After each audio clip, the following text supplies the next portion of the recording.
Laging pagod? Saging ang sagot. Kami ang bahala sa'yo. Kaya tumutok na!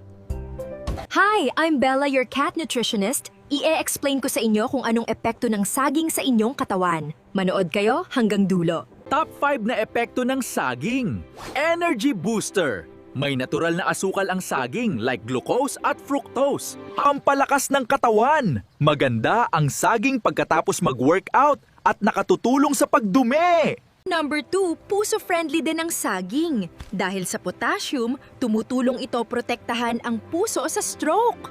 Number 3, mood lifter, ang saging. Ito ang happy hormone, nakakatulong itong pagandahin ang acting pakiramdam. Number 4, pampatibay ng buto. Hindi mataas ang calcium pero may magnesium, kaya mas matibay ang buto. Number 5, pampatalas ng utak. May vitamins B6 sa saging. Important sa brain function, para sa memory at focus. Yan ang top 5 na epekto ng saging, kaya ito ay kainin nation. Kung gusto nyo pa malaman ang iba't ibang epekto ng prutas, like, share at subscribe ang Aiming YouTube channel.